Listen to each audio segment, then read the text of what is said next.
बहुत स्वागत है आपका भी।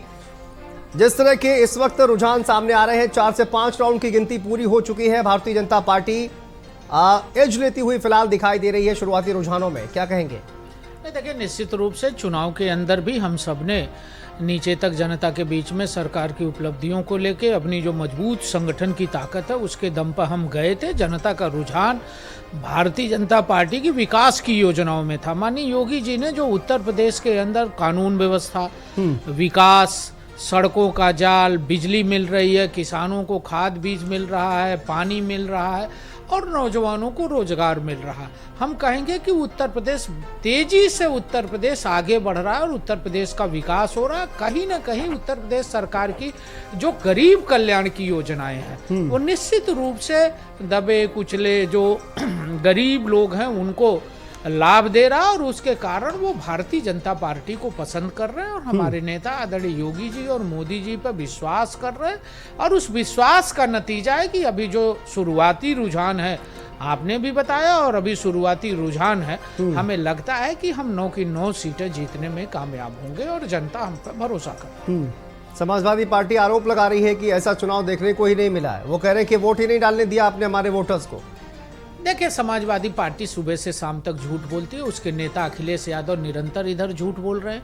चुनाव के अंदर जिस प्रकार से कुदरकी के एक सब इंस्पेक्टर की वीडियो उन्होंने कट पेस्ट करके डाली, दंगाइयों को खदेड़ता हुआ इंस्पेक्टर बहादुरी का परिचय दे रहा था। अखिलेश यादव को दंगा, अपराध, इनसे मोहब्बत है, इनके खिलाफ लड़ने वालों से मोहब्बत नहीं है। वो ऐसा पुलिसकर्मी जो बहादुर होता है, जो दंगाइयों को रोकता है, जो फसादियों को रोकता है, उसको अखिलेश यादव पसंद नहीं करते हैं। और अखिलेश यादव की जो फजीहत हुई, देखिए, अखिलेश यादव जी राष्ट्रीय अध्यक्ष है समाजवादी पार्टी के, मुख्यमंत्री रहे हैं। हमें इस तरह की घटना की उम्मीद नहीं थी कि एक जिम्मेदार व्यक्ति अपने ट्विटर हैंडल से इस तरह की वीडियो पोस्ट करेगा और हजारों लोगों ने रिट्वीट किया फिर पूरी वीडियो को। उसमें जो दरोगा है पुलिस का, वो दंगाइयों और फसादियों को दौड़ा रहा है। रास्ते में महिलाएं खड़ी हैं, उनसे वो बात भी कर रहा है और उन्होंने उस पूरे वीडियो में से उस पार्ट को काट के ये दिखाया कि साहब ये पिस्टल तान रहे हैं। अरे वहाँ न मतदान हो रहा था, न वहाँ कोई विवाद हो रहा था, 2 महिलाएं दिख रही हैं। अखिलेश यादव जी का पुलिस पर भरोसा नहीं है। अखिलेश यादव जी का समाजवादी पार्टी के गुंडों, माफियाओं पर भरोसा है। इसी नाते आपने देखा होगा कि समाजवादी पार्टी की जब सरकार थी 2012 से 17 के बीच में, तो उत्तर प्रदेश के अंदर पुलिस वाले मारे जाते थे, गुंडों का महिमा मंडन होता था, अपराधियों का महिमा मंडन होता था, जेल से वो सरकार चलाते थे और तमाम सरकारी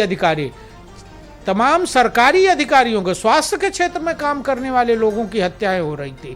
तो कहीं ना कहीं संगठित अपराध को बढ़ावा देना, अपराधियों को आगे बढ़ाना, अपराधी और जाति के नाम पर राजनीति करना, ये उपचुनाव उनकी जो जातिवादी मानसिकता है, जो तुष्टीकरण की मानसिकता है, उसको वो नकारेंगे। चंचल जी, सवाल ये है कि आप उन्होंने कहा कि एक वीडियो पोस्ट किया गया, उसको स्क्रिप्टेड वीडियो वो पोस्ट किया गया, एक अंश उसका काट दिया गया क्योंकि जो लोग पथराव कर रहे थे उनके खिलाफ जब उनको डराने के लिए उन्होंने पिस्टल दिखाई, पिस्टल दिखाते हुए उनका वीडियो पोस्ट किया गया। ये समीर जी का आरोप है।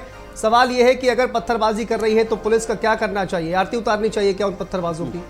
शांतनु जी, देखिए, बीजेपी के प्रवक्ताओं को बाकायदा झूठ बोलने के लिए ट्रेंड किया जाता है। आपको याद होगा प्रधानमंत्री जी कहते थे कि 1 बार बोलो, 2 बार बोलो, 3 बार बोलो, बोलते रहो। ये प्रवक्ताओं को ट्रेंड किया जाता है, नेताओं को ट्रेंड किया जाता है। मुख्यमंत्री जी बाकायदा सदन में झूठ बोलते हुए आपने देखा होगा 86 में 56 करते हुए, और पूरे हिंदुस्तान में सदन में झूठ बोलने वाले मुख्यमंत्री पहले मुख्यमंत्री आदरणीय योगी जी। और प्रधानमंत्री जी बड़े बड़े प्राचीरों से झूठ बोलते हैं। आपको याद होगा उनके बयानबाजी पर तो चर्चा होती है। आपको याद होगा प्रधानमंत्री कहते कि जब महात्मा गांधी जी के ऊपर मूवी आई तब लोग महात्मा गांधी के बारे में जानते। मुरादाबाद का वीडियो सही है आप क्या? सोचिए, मुरादाबाद की वीडियो पे मैं आता हूं। मैंने कहा कि बीजेपी के लोगों का काम ही है क्यों झूठ फैलाना। आप बताओ, आपके चैनल ने भी चलाया, सब लोगों ने चलाया, इंटरनेशनल मीडिया ने चलाया, सब लोगों ने दिखाया कि किस तरीके से बीजेपी ने लूट कांड करके लूटा, मतदाताओं को वोट नहीं डालने दिया। और जो है आपका ही रिपोर्टर नरेंद्र कुमार, आपके ही चैनल में मैं बैठा था परसों जिस दिन वोटिंग हो रही थी 20 तारीख को, उन्होंने कहा ऐसा कोई बूथ नहीं कुंदरकी का है जिसमें बीजेपी ने अपने शासन, सत्ता और पुलिस के बल पे जिसमें लोगों को वोट डालने से न रोका हो, ये चैलेंज आपके चैनल पे किया था नरेंद्र कुमार ने। आपने देखा होगा, आपने चलाया भी होगा। और मैं बता दूं, पूरे 9 की 9 सीटों पे बीजेपी ने जो तांडव किया है लोगों को घर से बाहर ना निकलने के लिए, मुस्लिम मतदाता, दलित मतदाता, पिछड़े मतदाता, सबको रोकने के लिए जो बीजेपी ने पूरा कुत्सित प्रयास किया है, वो जो है आपके सामने दिख रहा है। लेकिन एक बात जान लीजिए, वापस आता हूं चंचल जी, एक बड़ी खबर गाजियाबाद से। बीजेपी के प्रत्याशी संजीव शर्मा इस वक्त 15,000 वोटों से आगे चल रहे हैं। गाजियाबाद से बड़ी खबर सामने आ रही है। चौथे राउंड की जो मतगणना है वो पूरी हो चुकी है। बीजेपी प्रत्याशी यहां पर 15,034 वोटों से आगे चल रहे हैं। गाजियाबाद से ये बड़ी अपडेट, बड़ी खबर इस वक्त सामने आ रही है चौथे राउंड की मतगणना पूरी होने के बाद। जी चंचल जी। देखिए शांतनु, दूसरी बात यह है कि काम की बात हो रही थी। इन्होंने कहा कि हम काम के आधार पे चुनाव जीत रहे हैं, काम के आधार पे नहीं, लोकतंत्र की हत्या करके चुनाव जीतना चाह रहे हैं और जीत रहे हैं। आप सोचिए, मैंने बताया कि अगर आपकी हिम्मत होती तो आपने जो जिस तरीके से 9 की 9 सीटों पे जो आपने शासन प्रशासन सत्ता का दुरुपयोग करके जो है आपने जो लोकतंत्र की हत्या की है, वो सबके सामने जग जाहिर हो चुका है। और आपके चैनल का मैं धन्यवाद देता हूं कि कम से कम एक वीडियो को आपने दिखाने का भी काम किया और आपके एक रिपोर्टर ने जो इस बात को बाकायदा तस्दीक करी कि भाई इन लोगों ने कितनी बेईमानी करी है। और बाकायदा फुटेज सबके सामने है, 1-2 फुटेज नहीं है, हजारों वीडियो, 1-2 वीडियो नहीं, हजारों वीडियो, जहां पे पुलिस शासन प्रशासन को डीएम से लेके एसपी से लेके केवल एक सूत्री कार्यक्रम था कि कैसे योगी जी को बचाना है। क्योंकि दिल्ली वाला इंजन जो है कह चुका था कि भैया हटाना है आपको, अगर हार गए तो हटाना है। लड़ाई वहां दिल्ली बनाम यूपी की है। ये दोनों इंजन जो आपस में टकराहट थी, तो एक इंजन अपने आप को बचाने के लिए शासन प्रशासन सबको टारगेट दे दिया गया था कि भैया तुमको ये सीट जीत के ही लाना है। और उसी का नतीजा है। आप देखिए, लोग आज देखिए हमारे कुंदरकी से लेकर के कटहरी से लेकर के आपने देखा होगा यहाँ तक कि हमारे सांसद जी ने पुलिस को ही अपनी सुरक्षा से हटा दिया। विश्वास ही नहीं है, आम जनमानस में भरोसा ही नहीं है।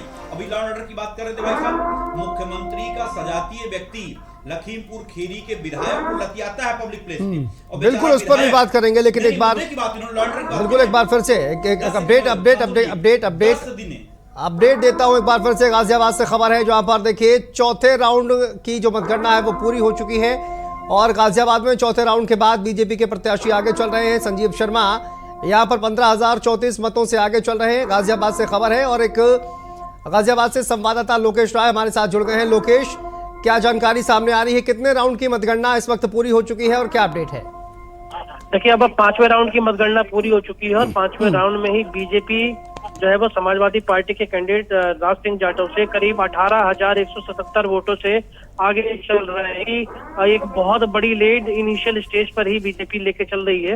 इतनी आशंका बीजेपी को भी नहीं थी। आज सुबह जब हमारी संजीव शर्मा से बातचीत हुई तो उन्होंने अपनी जीत जो है 50,000 से अधिक वोटों से कही थी, लेकिन शुरुआती 5 राउंड में जो लीड 18,000 की आ रही है वो बीजेपी के लिए अनएक्सपेक्टेड है, क्योंकि वो इलाके जहां पर समाजवादी पार्टी या अन्य पार्टी अपना दम भर रही थी कि वहां से उनको अच्छे वोट मिलेंगे, लेकिन वहां से भी उनको वोट्स नहीं मिल रहे हैं। और अभी दूसरे नंबर पर जो समाजवादी पार्टी है और तीसरे नंबर पर बीएसपी जो है अपना कब्जा जमाए बैठी है। तो ऐसे में एक बड़ी इनिशियली लीड, आप समझिए 22,444 वोट बीजेपी को मिले हैं, तो दूसरे नंबर पर समाजवादी पार्टी जिसे केवल 4,267 वोट मिले हैं। ये एक बड़ा अंतर है जो कि जल्द ही पटने वाला नहीं और एक तरफा जीत होती नजर आ रही है। ठीक है, बहुत शुक्रिया लोकेश आपका जानकारी के लिए, अपडेट के लिए। तो गाजियाबाद में 5वें राउंड के बाद आप देखिए 18,000 से ज्यादा की लीड जो है वो फिलहाल संजीव शर्मा बढ़त बनाए हुए हैं। इंशाल्लाह जीतेंगे आखिरी तक आगे ही रहेंगे इंशाल्लाह। उम्मीद लेकर आप जनता पे गए थे, किन मुद्दों को लेकर आप तो सारी बातें बता चुके, बस आज तो ये बताना है कि बस जनता जो है हमें सुन रही है इस वक्त, सीसामऊ की जनता है या पूरे प्रदेश कानपुर की, सब मेरे लिए दुआ करें कि बस ये लीड बनी रहे आखिरी तक और हम लोग कामयाब होंगे इंशाल्लाह। तो नसीम सोलंकी को सुन रहे थे आप और देखिए पूरी यहाँ पर उम्मीद जाहिर करती हुई कि वो जीतेंगी, जीत हासिल करेंगी सीसामऊ विधानसभा सीट से और नसीम सोलंकी इस पर भरोसा जताते हुए नजर आ रही हैं। फिलहाल गाजियाबाद से हमने आपको दिखाया, अपडेट सामने आ रही है 5वें राउंड के बाद यहाँ 18,000 से ज़्यादा जो वोट हैं वहाँ पर 18,000 वोटों से फिलहाल आगे चल रहे हैं संजीव शर्मा। राज सिंह जाटव पीछे चल रहे हैं समाजवादी पार्टी के प्रत्याशी और ये अपडेट इस वक्त जो है वो सामने आ रही है। चलिए इसी पर एक रिएक्शन मैं आज मोहम्मद साहब आपका जानना चाहूँगा कि गाजियाबाद में जिस तरह की तस्वीर सामने आ रही है यहाँ पर देखिए जो दलित वोट है क्या वो जो राज सिंह जाटव हैं उनको नहीं मिला है। यहाँ पर बीएसपी जो है वो कहीं ना कहीं एक, चलिए उससे पहले मैनपुरी से बड़ी खबर, छठवें राउंड में तेज प्रताप यहां पर आगे चल रहे हैं और 9,551 वोटों से तेज प्रताप यादव यहां पर आगे चल रहे हैं। मैनपुरी से बड़ी खबर सामने आ रही है, छठवें राउंड की गिनती के बाद तेज प्रताप यादव यहां पर बढ़त बनाए हुए हैं। 9,551 वोटों से तेज प्रताप यादव ने यहां पर लीड हासिल की हुई है। तो मैनपुरी से यह खबर सामने आ रही है। मैनपुरी से संवाददाता नदीम हमारे साथ जुड़ गए हैं। नदीम, बताइए क्या है, क्या अपडेट सामने आ रही है और कितने राउंड की मतगणना पूरी हो चुकी है? देखिए, मैनपुरी करहल उपचुनाव की जो छठे राउंड की मतगणना कंप्लीट हो चुकी है, 7वें राउंड की मतगणना जारी है। 9 राउंड में समाजवादी पार्टी के प्रत्याशी तेज प्रताप यादव 9,551 वोटों से आगे हैं, जबकि अगर कुल टोटल वोट की बात की जाए तो समाजवादी पार्टी को अभी तक 6 राउंड में 22,011 वोट मिले हैं और वहीं बीजेपी को, भारतीय जनता पार्टी के प्रत्याशी को 12,460 वोट मिले हैं। तो इनका कैलकुलेट करने के बाद में जो जीत का अंतर निकल के आया है, जो छठे राउंड में जो आगे परसेंटेज का अंतर निकल के आया है, वो 9,551 वोटों से समाजवादी पार्टी के प्रत्याशी तेज प्रताप आगे हैं। हालांकि अभी 6 राउंड हुए हैं, अभी कई राउंड बाकी हैं और धीरे धीरे राउंड खुलते जाएंगे और परिणाम आते जाएंगे। उसी हिसाब से वो जो प्रत्याशी हैं उनके समर्थकों में एनर्जी देखने को मिलने लगी है। अब हालांकि अभी 6 राउंड हुए हैं, कुछ 6 राउंड कोई ज्यादा बड़ी राउंड नहीं है, क्योंकि जो लंबे राउंड हैं, जो लंबी फेरिस्त है, संख्या है, जो उसमें अगर 6 राउंड की देखी जाए तो 6 राउंड में जिस हिसाब से समाजवादी पार्टी ने बढ़त बनाई हुई है, इस हिसाब से देखा जाए तो आगे ये बढ़त बरकरार रहेगी या बीच में ये बढ़त का ग्राफ डाउन होगा, देखने की बात होगी। लेकिन जिस तरीके से समाजवादी पार्टी के समर्थक हों या भारतीय जनता पार्टी के समर्थक हों, दोनों ही लोग अपने अपने दावे में कर रहे हैं कि अपने अपने आश्वस्त दिख रहे हैं कि मैं जीत के लिए श्योर हूं, मैं जीत के लिए श्योर हूं।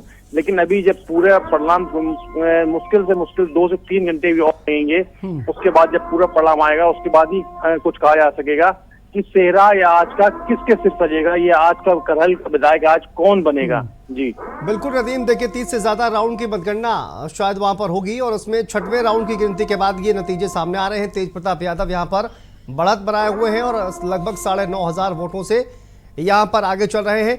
तो छठवें राउंड के बाद ये मैनपुरी की स्थिति, करहल विधानसभा सीट पर उपचुनाव हो रहा है, लेकिन गाजियाबाद की जिस तरह से तस्वीरें सामने आई है, एक बार आस मोहम्मद कैब साहब से मैं एक रिएक्शन चाहूंगा। आस मोहम्मद कैब साहब, गाजियाबाद की जो तस्वीरें हैं, राज सिंह जाटव को वोट नहीं मिला है, जाटव वोट कहा जाएगा, वो जो दलित वोट है वो कहीं ना कहीं नहीं मिला है, तो किस तरह से आप देखते हैं ये जो रुझान शुरुआती सामने आ रहे हैं? इसको 33% मतदान हुआ था गाजियाबाद में। पहले तो आप ये समझ लीजिए, पहले से वो लगभग 16-17% के आसपास कम रहा। दूसरी बात यह है कि यहाँ एक गाजियाबाद के आसपास के इलाके में एक कहावत है कि मारी माँ में जीत आया, कि हाँ बेटा अकेला ही भाग रहा था। तो यहाँ 3 प्रत्याशी जरूर थे, एक सिंहराज सिंह जाटव थे समाजवादी पार्टी के, और एक रवि गौतम थे मजलिस के, और एक तीसरे प्रत्याशी थे सतपाल चौधरी आजाद समाज पार्टी के। तो ये तीनों प्रत्याशी जो थे, ये जाटव वोट में, दलित वोट में अपने आप को कंसंट्रेट कर रहे थे। और खासकर जो है वो, चूंकि यहाँ प्रयोग किया था अखिलेश यादव ने, प्रयोग तो अच्छा था उनका। प्रयोग ये था कि सामान्य सीट पर दलित प्रत्याशी को लाना, वो मेरठ जैसा प्रयोग था और अयोध्या जैसा प्रयोग था। तो प्रयोग की तो प्रशंसा हुई थी कि ये अच्छा प्रयोग है, लेकिन वो क्लिक इसलिए नहीं हो पाया क्योंकि आजाद समाज पार्टी के जो प्रत्याशी हैं सतपाल चौधरी, वो भी दलितों में अच्छी सेंधमारी कर गए। बसपा को तो चूंकि यहाँ प्रत्याशी बीच में चला गया था, तो बसपा तो नहीं यहाँ है, लेकिन इतना हम मान लें मुख्य कि आजाद समाज पार्टी और मजलिस ने भी यहाँ दलित प्रत्याशी नहीं किया था। तो ये सब चीजें देख करके ये समझना आता है कि भारतीय जनता पार्टी बिल्कुल यहाँ पर रणनीति जो है वो कामयाब रही है। छठवें राउंड में बीजेपी प्रत्याशी आगे चल रहे हैं। छठवें राउंड के बाद गाजियाबाद से ये बड़ी अपडेट। छठवें राउंड के बाद बीजेपी प्रत्याशी संजीव शर्मा यहाँ पर 19,663 वोटों से आगे चल रहे हैं। कटेरी की बात करें, यहाँ पर बीजेपी प्रत्याशी धर्मराज निषाद आगे चल रहे हैं। चौथे राउंड में धर्मराज निषाद 591 वोट से आगे चल रहे हैं। चौथे राउंड के बाद की तस्वीर, और चौथे राउंड में धर्मराज निषाद को 10,932 वोट हासिल हुए हैं। सपा की शोभावती वर्मा को 11,523 वोट हासिल हुए हैं। गाजियाबाद में छठवें राउंड में बीजेपी प्रत्याशी फिलहाल आगे चल रहे हैं संजीव शर्मा, और 19,663 वोट से आगे चल रहे हैं। ये छठवें राउंड की मतगणना के बाद की स्थिति है। कटेरी में बीजेपी प्रत्याशी धर्मराज निषाद आगे चल रहे हैं और 591 वोट से फिलहाल आगे चल रहे हैं धर्मराज निषाद।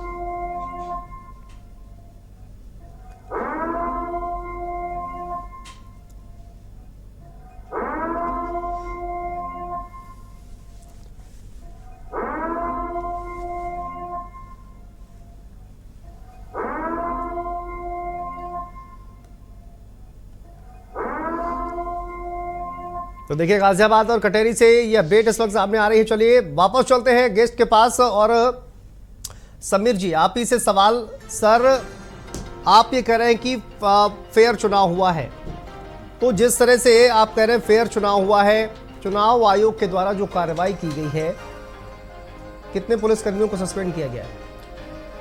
देखिए, दो बातें कहूँगा। एक तो चुनाव आयोग अपनी परिधि में चुनाव कराता है, उसमें सरकार का कोई रोल नहीं होता है। ठीक।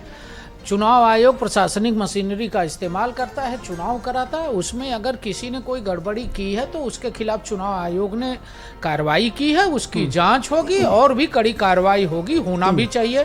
इस पर मेरी कोई आपत्ति नहीं है। लेकिन मैं 2-3 चीजें कहना चाहता हूँ जी। एक तो अभी हमारे समाजवादी पार्टी के प्रवक्ता ने कहा कि साहब हम भी झूठ बोलते हैं और मुख्यमंत्री जी भी झूठ बोलते हैं। 2014 की ये रिपोर्ट दिखा रहा हूँ इंडिया टुडे का, जिसमें इंडिया टुडे मैगजीन ने लिखा था। और मैं यूपीएससी की सूची, अगर आप कहो तो मैं यूपीएससी की सूची भी दिखा दे रहा हूं, जिसमें मैंने जो कहा है और मुख्यमंत्री जी ने कहा है, 46 यादव पिछड़ी जाति में 46 यादव प्रत्याशी। आप कहो, समय नहीं है, आप कहो तो नाम भी बता सकते हैं, एक एक नाम पढ़ के बता सकते हैं मेरे मोबाइल में। विधानसभा में मैं अखिलेश यादव को इस 46 नामों के साथ चिट्ठी भी लिख दूंगा।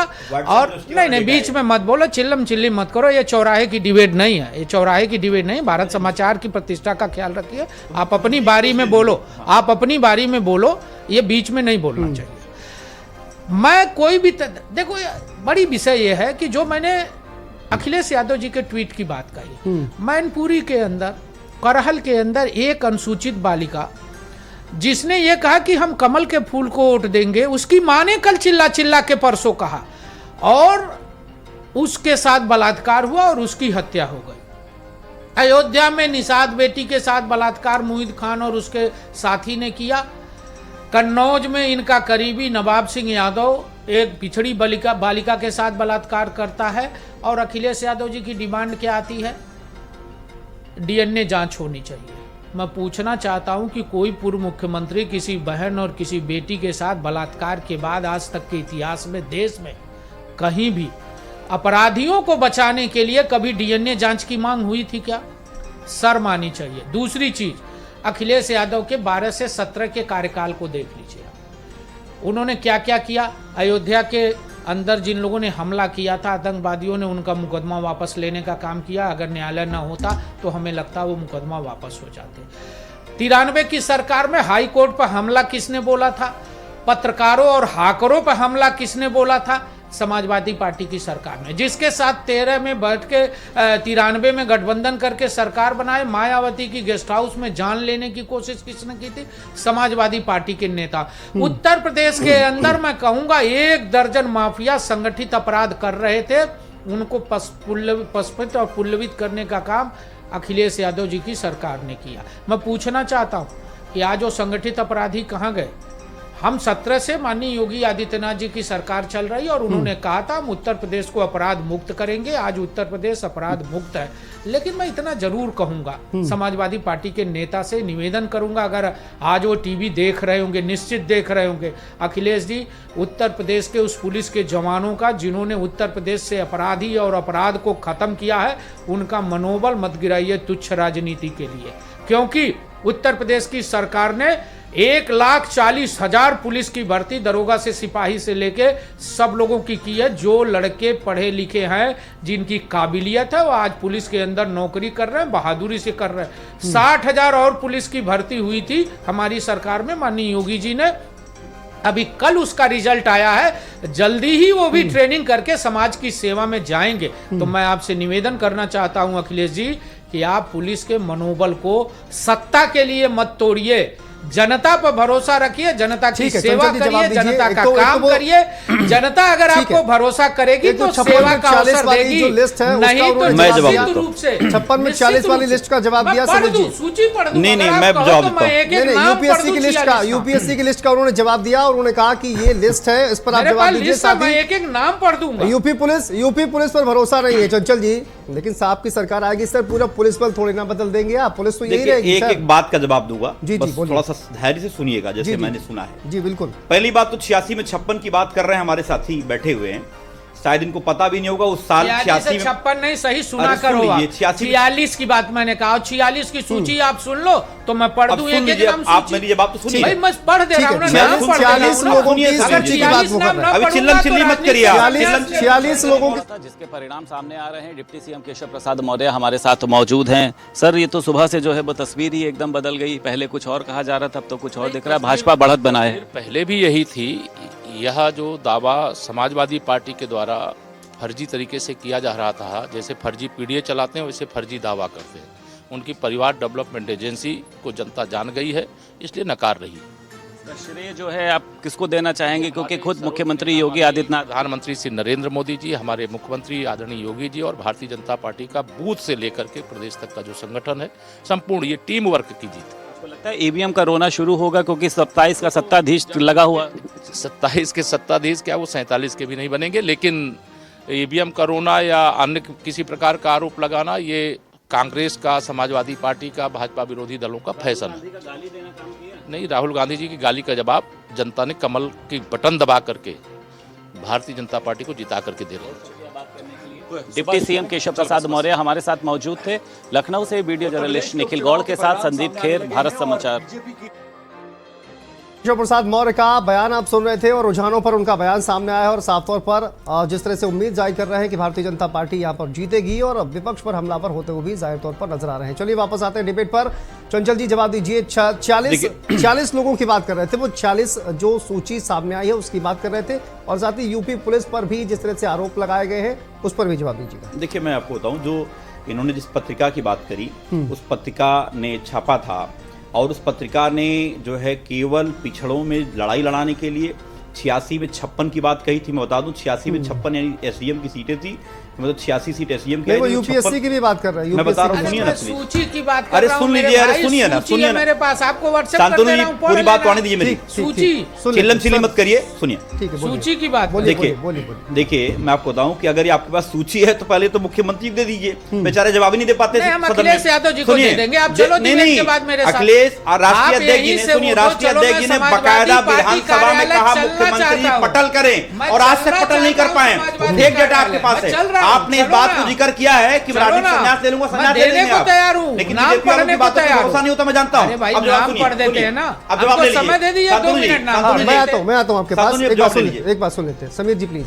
हाँ, देखिए, मैं बताऊं, दूसरा इन्होंने जवाब दिया कि संगठित अपराध की बात कर रहे हैं। मुख्यमंत्री के सजातीय माफियाओं का महिमा मंडन करने वाले, अभी मुख्यमंत्री का सजातीय व्यक्ति बीजेपी के सत्तारूढ़ का विधायक को पब्लिक प्लेस लतियाता है। योगेश वर्मा को लतियाने के बाद बेचारा विधायक दर दर भटकता रहा 8 दिन। बिल्कुल वापस आएंगे। मीरापुर से एक बड़ी अपडेट इस वक्त सामने आ रही है चंचल जी। मीरापुर से आरएलडी प्रत्याशी मिथिलेश पाल 7,631 वोट से आगे चल रही है। एसपी प्रत्याशी सुम्बुल राणा को 5,335 वोट। मीरापुर से ये बड़ी खबर, बड़ी अपडेट इस वक्त सामने आ रही है। आरएलडी प्रत्याशी मिथिलेश पाल 12,966 मत हासिल हुए हैं और तीसरे राउंड में आरएलडी प्रत्याशी यहां पर आगे चल रही हैं। मीरापुर से ये अपडेट सामने आ रही है। इस वक्त 7,631 वोट से आगे चल रही हैं आरएलडी की प्रत्याशी। और मुजफ्फरनगर से संवाददाता सचिन हमारे साथ जुड़ गए। सचिन, कितने राउंड की मतगणना पूरी हो गई है और क्या अपडेट इस वक्त?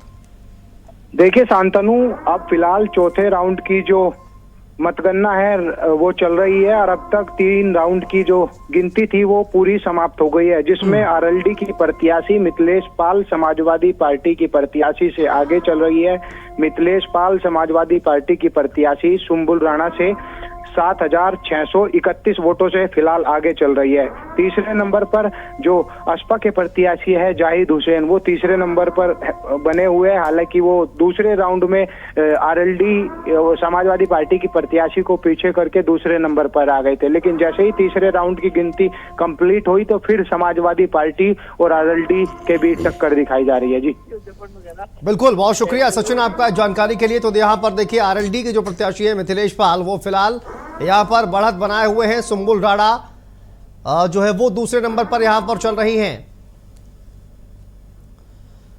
तो ये मीरापुर विधानसभा सीट का जो तस्वीर है वो इस वक्त सामने आ रही है। वापस आएंगे चंचल जी, अपनी बात पूरी करिए, उसके बाद बाकी मेहमानों पर। जी देखिए, इन्होंने मैंने बताया कि मुख्य सत्तारूढ़ का विधायक पब्लिक प्लेस पे मुख्यमंत्री के सजाती व्यक्ति द्वारा लतियाया जाता है। वो बेचारा अपनी एफआईआर लिखाने के लिए दर दर भटकना पड़ा 8 दिन तक।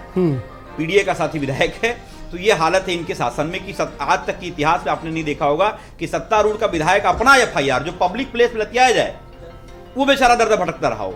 दूसरा एग्जांपल बताता हूं आपको, इसी उत्तर प्रदेश के अंदर आपने देखा होगा, और देश की पूरे देश में जो हमारे गौरव देने वाली बेटियां, उन लोगों को धरना देना पड़ा न्याय के लिए, और उन्होंने क्या कि गिरफ्तारी तक नहीं हुई, और अब माननीय सर्वोच्च न्यायालय तक को इंटरवीन करना पड़ा, और ये बता रहे हैं कि हमारे यहाँ लॉ एंड ऑर्डर की बात कर रहे हैं। और दूसरी बात मैं बता दूं, आपने बात कही कि जो है बलात्कारियों की, आज देखिए चिन्मयानंद स्वामी से लेके कुलदीप सिंह सेंगर से लेकर के बलात्कारियों का सम्मान समारोह कराने वाले कौन पार्टी है? बीजेपी है। जिस बिटिया ने चिन्मयानंद स्वामी जी के खिलाफ आरोप लगाया, उस बिटिया को जेल में डालना किसने? बीजेपी ने डाला। कुलदीप सिंह सेंगर के घर बुलडोजर नहीं चलेगा क्योंकि मुख्यमंत्री की सजाती हैं। आपने देखा होगा टेनी मिश्रा के बेटे के घर बुलडोजर क्यों नहीं चला? क्योंकि पार्टी से जुड़ा हुआ व्यक्ति है। इनके यहां जो जितना बड़ा दंगाई हो उतना बड़ा भाजपाई होता है, ये जान लीजिए। अभी आपने देखा होगा 2017 के चुनाव के पहले जो है वर्तमान सरकार में मंत्री हैं आदरणीय दयाशंकर सिंह जी, उन्होंने क्या टिप्पणी करी थी बहन कुमारी मायावती के खिलाफ, और उनको जो है 6 साल के लिए दिखावा किया था, निष्कासित किया जाता है, बाद में उन्हें सम्मानित करके आप देखिए किस पद पे बैठे हुए हैं।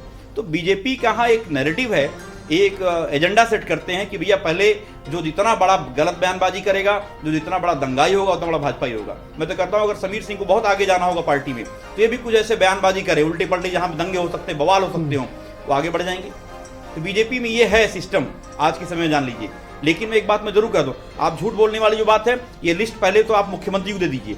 जैसे सदन शुरुआत हो रहा है इस बार, मुख्यमंत्री पटल करे, क्योंकि मुख्यमंत्री सवाल उठा हुआ है, सवाल किया गया है, अभी तक मुख्यमंत्री जी ने जवाब नहीं दे पाए। सुनिए, ये वो लोग हैं, केवल इनका एक काम है, झूठ बोलो, एक बार बोलो, 2 बार बोलो, 4 बार बोलो, 1000 बार बोलो, बस। आप अखिलेश जी की चिंता करो, मुख्यमंत्री जी की चिंता जनता कर रही है। निश्चिंत हो जाइए, अभी जनता कर रही है, आप चिंता मत करो। पीडीए की ताकत का भी एहसास नहीं है आपको। पीडीए से आपको कोई लेना देना नहीं है। अरे मैंने तो कहा, पीडीए से आपका कोई लेना देना नहीं है। आपके मुख्यमंत्री का सजाती व्यक्ति, सुनिए ना, 46 से ज्यादा पीडीए होते हैं क्या? सुनिए, अवधेश सिंह को आपने जेल में डाला, मुख्तार अंसारी पीडीए है क्या? नहीं डाल पाएंगे, पता है मुझे।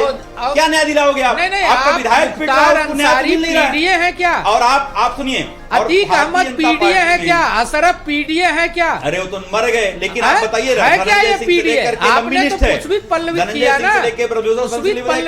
ना, कानून काम करेगा, हर व्यक्ति के खिलाफ कानून काम कर रहा है, आगे भी काम करेगा, लेकिन बलात्कार की जांच लड़ाई समाजवादी पार्टी लड़ रही है, और पिछड़ा दलित लेकिन पीडीए का जो मुद्दा है,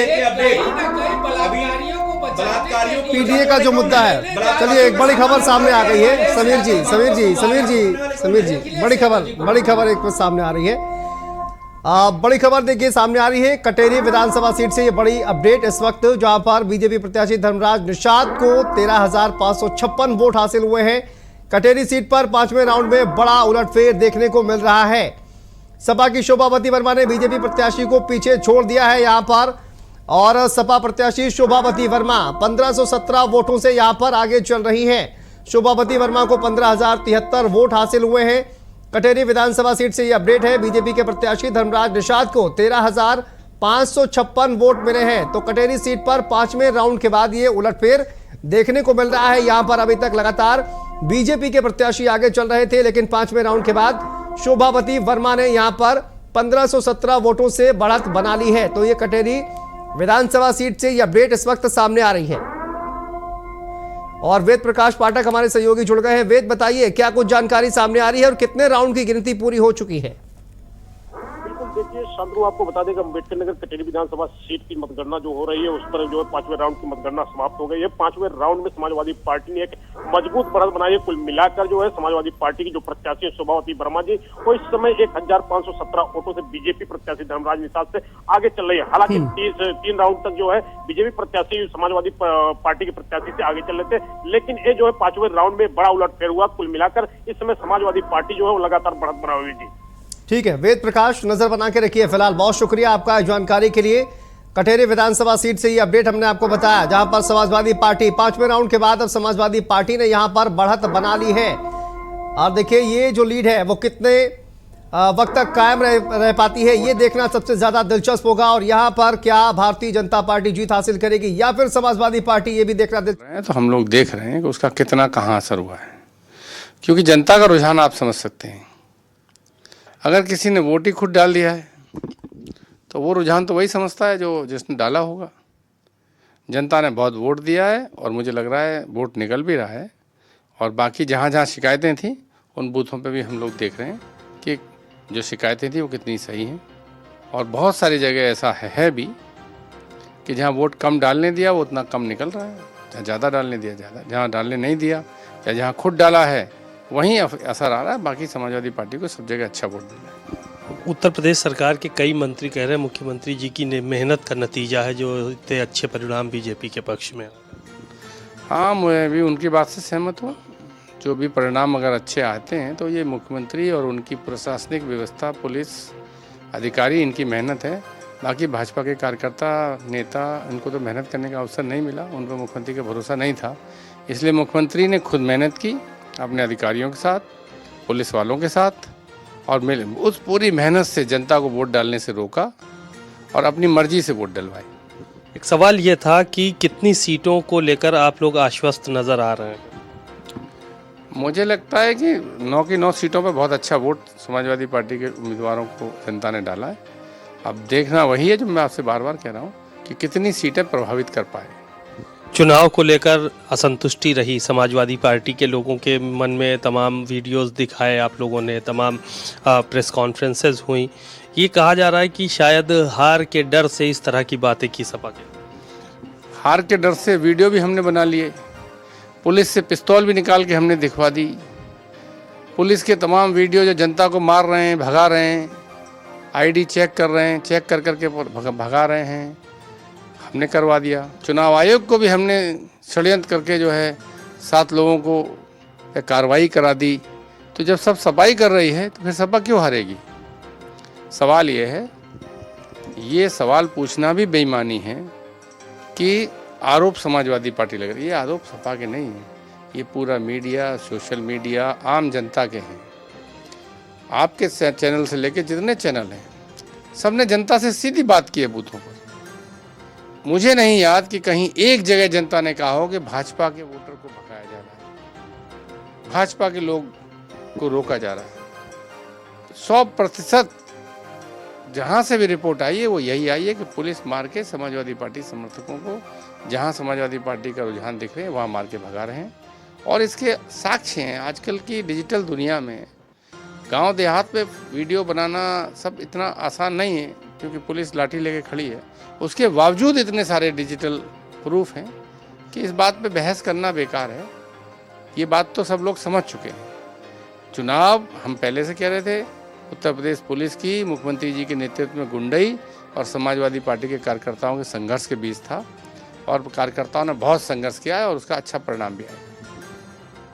तो देखिए, उदयवीर सिंह समाजवादी पार्टी के प्रवक्ता, उनको आप सुन रहे थे और तमाम बातें कहते हुए नजर आ रहे हैं। चलिए वापस आते हैं, लेकिन समीर जी आपके पास आएंगे उससे पहले एक रिएक्शन। आस मोहम्मद कैफ साहब वरिष्ठ पत्रकार हमारे साथ जुड़े हुए हैं, काफी देर से इंतजार कर रहे हैं।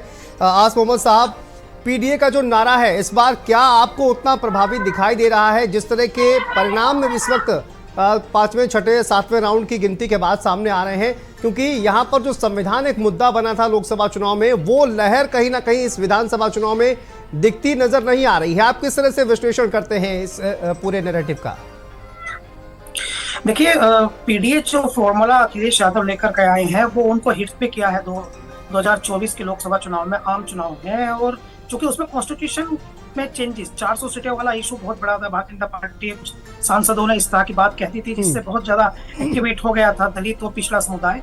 तो अभी उपचुनाव में तो उसका बहुत असर कहीं था नहीं, और इसलिए कहीं कोई असर नहीं था क्योंकि लोकल में एक तो जब स्टेट के इलेक्शन होते हैं, बाई इलेक्शन होते हैं, तो एडमिनिस्ट्रेशन का बहुत दखल रहता है।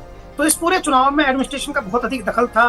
फिर कुछ चूंकि 1.5 साल के ही बचे हैं, सरकार है उत्तर प्रदेश में योगी आदित्यनाथ जी की, तो बहुत सारे प्रधान और बहुत सारे स्थानीय नेता वो ये भी चाहते थे कि अगर वो कोई काम करा सकते हैं तो सड़कें कुछ बनवा सकते हैं या अपने कुछ विकास करा सकते हैं तो सरकार ही उनकी मदद कर सकती है। तो विरोध उतनी मुखरता से नहीं किया गया, 2024 में तो सरकार बदलनी थी, और सरकार बदलनी थी तो पूरा कॉन्फिडेंस हाई था, मोमेंटम हाई था, टेम्पो हाई था।